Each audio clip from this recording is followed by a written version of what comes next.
Halo semuanya, selamat datang kembali di video tutorial camp kami bersama saya, Febriansa, mahasiswa Pendidikan Teknik Mesin, Fakultas Keguruan dan Ilmu Pendidikan, Universitas Sriwijaya. Terima kasih buat teman-teman yang sudah mengikuti video tutorial ini dari part 1 sampai dengan ke part yang ketiga. Pada video kali ini kita akan masuk ke part 4 yang akan membahas 3 fitur ataupun 3 menu penting dalam inventor camp, yaitu turning thread, finishing, dan turning part. Pada part 4 ini, saya akan menunjukkan cara mengatur menu turning thread, mengatur dan membuat finishing, serta memberitahu langkah-langkah dalam mengoperasikan menu turning part. Adapun tujuan pembelajaran pada video part 4 ini adalah 1. Mahasiswa mampu melakukan operasi turning thread pada benda kerja menggunakan inventor camp dengan parameter yang sesuai. Yang kedua, mahasiswa mampu melakukan operasi profil finishing pada benda kerja menggunakan inventor camp dengan parameter yang sesuai. Dan yang ketiga, mahasiswa mampu melakukan operasi turning part atau pemisahan pada benda kerja menggunakan inventor camp dengan parameter yang sesuai. Jadi, buat teman-teman sekalian, pastikan kalian nonton sampai akhir ya, karena ada tips yang penting yang bisa teman-teman ambil nantinya. Oke, buat teman-teman yang baru mampir di channel ini atau belum sempat nonton part 1 sampai dengan part 3, jangan khawatir, saya sudah siapkan link di deskripsi. Untuk teman-teman coba cek dulu ya, biar nggak bingung untuk melanjutkan tutorial ini. Oke, tanpa berlama-lama lagi, langsung saja kita mulai dari pengaturan menu turning thread. Yuk, simak baik-baik.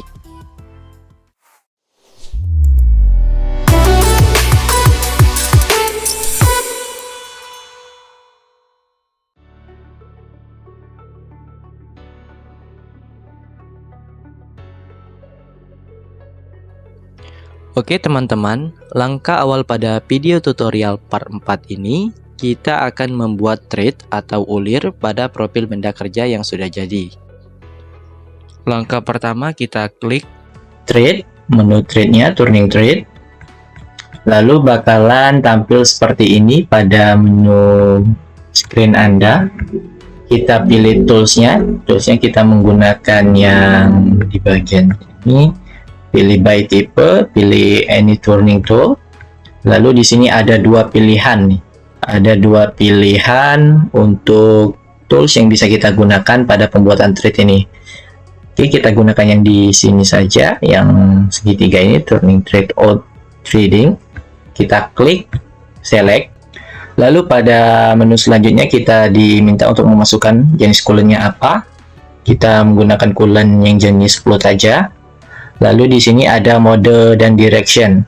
Mode dan directionnya kita pilih outside threading karena kita akan membuat ulir bagian luar, jadi kita pilih outside threading. Di bagian feed dan speed ini kita biarin aja seperti ini, RPM-nya, spindle-nya, kecepatan dari spindle-nya. Langsung menu ke geometri. Pada menu geometri ini kita diminta untuk memilih atau menselect bagian yang akan kita lakukan pengerjaan thread atau ulir. Sini kita select bagian depan, bagian dari profil benda kerja kita select. Setelah itu berwarna biru seperti ini dia. Setelah diselect, terus otomatis di menu confinements dia akan tercentang. Pada menu confinements ini kita bisa mengatur front side dari offsetnya, terus dari back side offsetnya kita juga bisa atur. Di sini kita atur dulu. Untuk bagian front side offsetnya itu kita pilih 5 saja.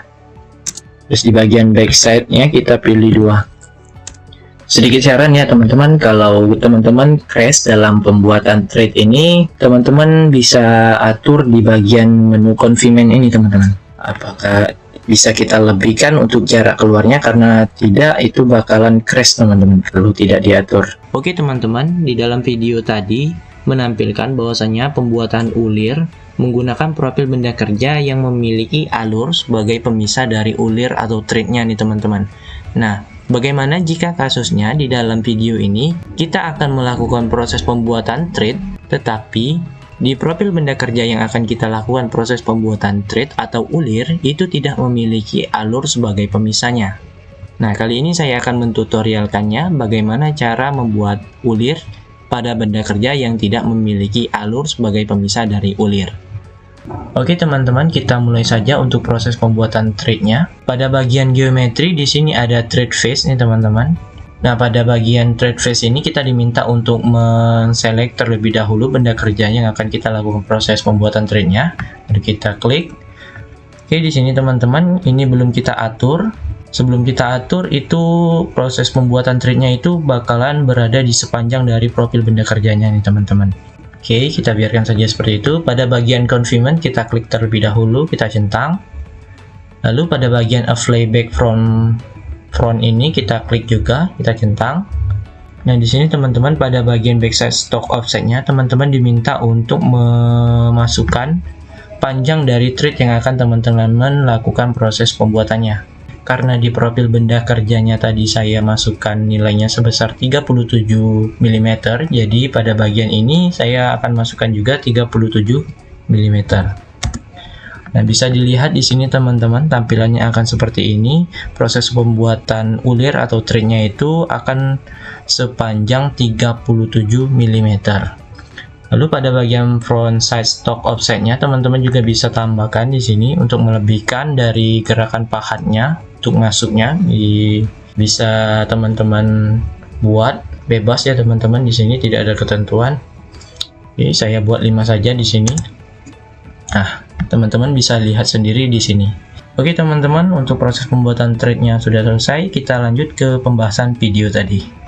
Oke, menu selanjutnya itu ke menu ready. Seperti biasa, ini cuma ada menu clearance, jarak aman yang tidak bertabrakan pada benda kerja pahatnya. Oke, kita lewatin saja ke menu face. Pada menu face ini kita bisa memilih arah dari thread ataupun ulir yang akan kita lakukan proses pengerjaan. Di sini saya pilih yang right hand aja. Lalu di sini juga ada menu lainnya yang bisa teman-teman atur. Di sini sudah cukup, saya atur cuman ini right hand aja. Terus toleransinya juga 0,01 saya buat di sini.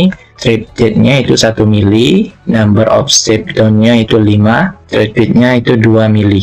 Oke, ke langkah selanjutnya di menu linking seperti biasa. Di red thread polish-nya ini kita pilih full rotation saja. Lalu pilih OK. Oke, pilih OK, kita simulasikan terlebih dahulu. Kita lihat di bagian sini ya. Oke kan? Oke, seperti ini proses simulasi dari pembuatan thread atau ulirnya. Lalu setelah itu kita pilih close.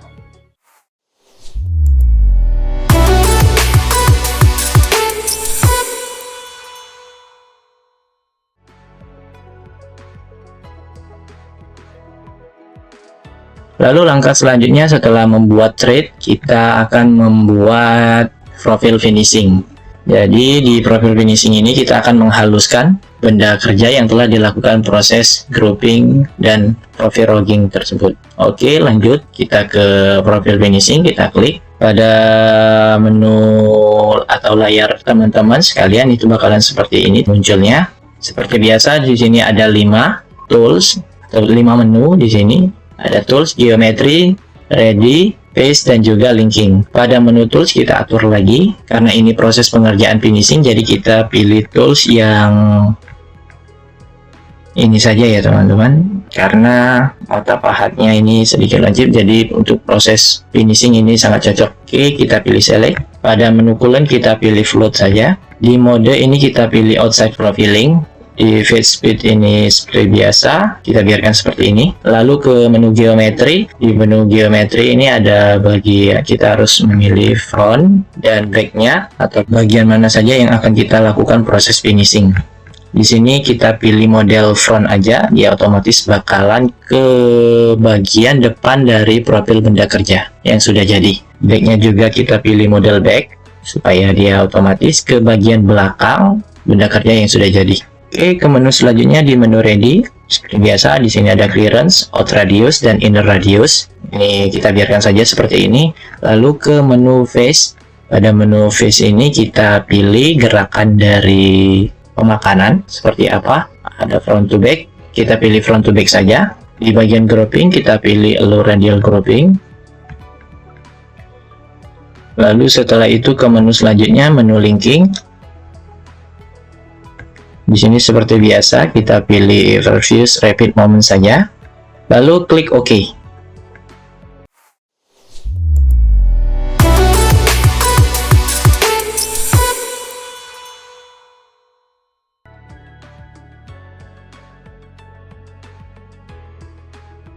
Lalu langkah selanjutnya kita akan memotong benda kerja yang sudah jadi atau profil benda kerja untuk memisahkan dari benda kerja yang lebih atau dicekam dari cat ya teman-teman. Kita pisahkan dengan menggunakan tools yang namanya turning part.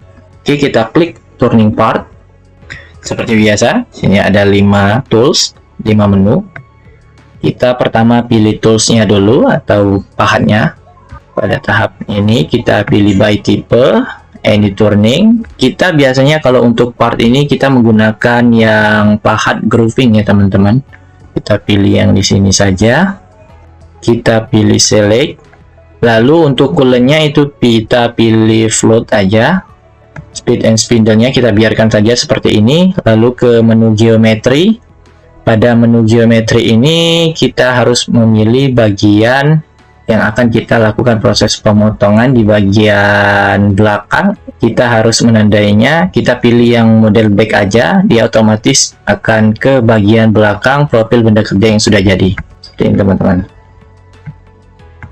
Oke, selanjutnya kita ke menu ready. Di sini seperti biasa ada clearance, retreat, outer radius, dan inner radius. Kita biarkan saja pengaturnya seperti ini. Langsung kita ke menu face. Pada menu face ini kita bisa mengatur toleransi dari pemakanannya, nanti kita atur itu sebesar 0,01 mm saja teman-teman. Di compensation type-nya ini kita pilih in computer. Lalu setelah itu masuk ke menu linking. Di menu linking ini seperti biasa hybrid modenya kita pilih yang atas. Lalu setelah itu kita pilih OK teman-teman. Oke, kita simulasikan terlebih dahulu. Kita simulasikan keseluruhan saja ya teman-teman, dari mulai proses spacing, profile logging, grooving, thread, finishing, dan pemisahan part ya teman-teman. Kita pilih klik di pada setup ini. Seperti ini teman-teman. Kita lakukan proses simulasinya. Klik dulu ini. Nah, ini adalah proses spacing. Pada tahapan ini kita membuat profil logging, proses profil loggingnya tadi teman-teman.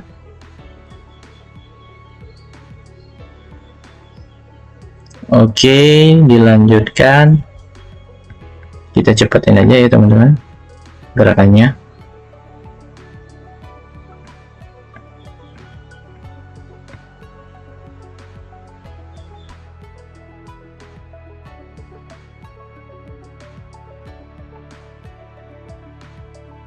Oke, ini proses groovingnya, ini proses thread, pembuatan threadnya.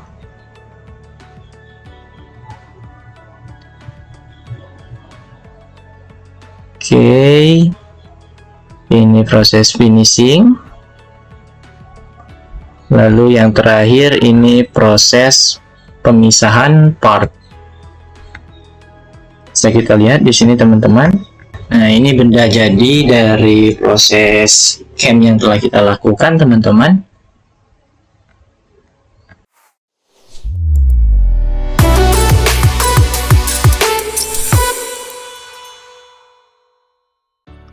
Oke teman-teman, sebagai bagian dari pengalaman pembelajaran, kami ingin memberikan tantangan tambahan untuk memperdalam pemahaman teman-teman. Setelah sesi tutorial ini berakhir, kita akan menyediakan soal kasus yang dirancang untuk menguji pengetahuan teman-teman, serta dapat membantu mempraktikkan apa yang telah teman-teman pelajari.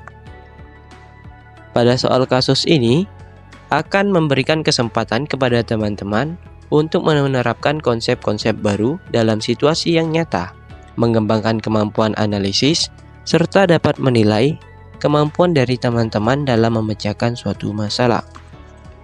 Ini adalah suatu langkah penting untuk memastikan bahwa teman-teman dalam hal ini benar-benar dalam memahami materi yang telah diajarkan. Oke, baiklah. Untuk mempersingkat waktu yang ada, kita langsung masuk saja ke dalam soalnya.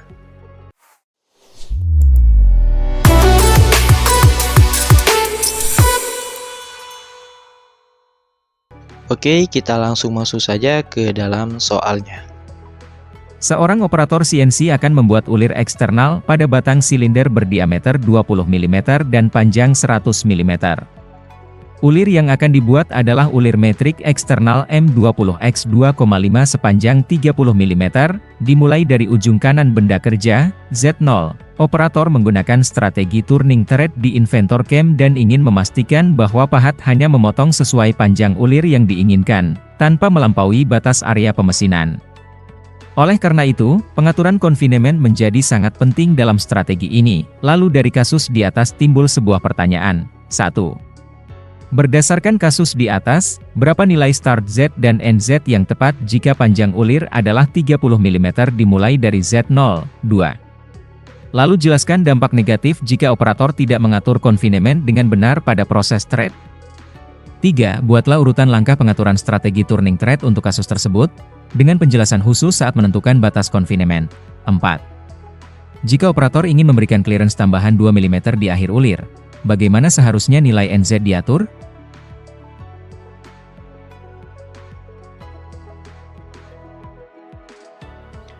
Oke, baiklah teman-teman, itu tadi 2 soal yang harus teman-teman selesaikan dalam tutorial Inventor Cam kali ini.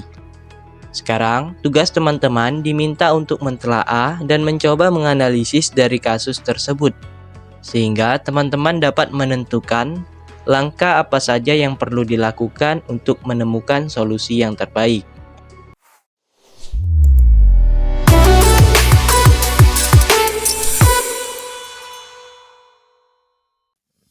Oke teman-teman, itu tadi pembahasan kita di part kali ini tentang turning thread, finishing, dan turning part di Inventor Cam. Semoga penjelasan ini dapat membantu kalian untuk lebih memahami dan menerapkan fitur-fitur penting dalam pekerjaan kalian. Oke, terima kasih buat kalian yang sudah menyimak video ini sampai akhir. Kalau ada pertanyaan, masukan, atau hal yang ingin didiskusikan, langsung saja tulis di kolom komentar ya. Oh ya, jangan lupa masih ada video part 5 yang akan membahas menu yang tak kalah penting dari ini. Jadi, pastikan kalian sudah subscribe dan nyalakan lonceng notifikasi supaya tidak ketinggalan video berikutnya. Oke, terima kasih sekali lagi yang sudah mampir di channel ini. Sampai jumpa di part kelima. Dan tetap semangat belajar dan berkreasi.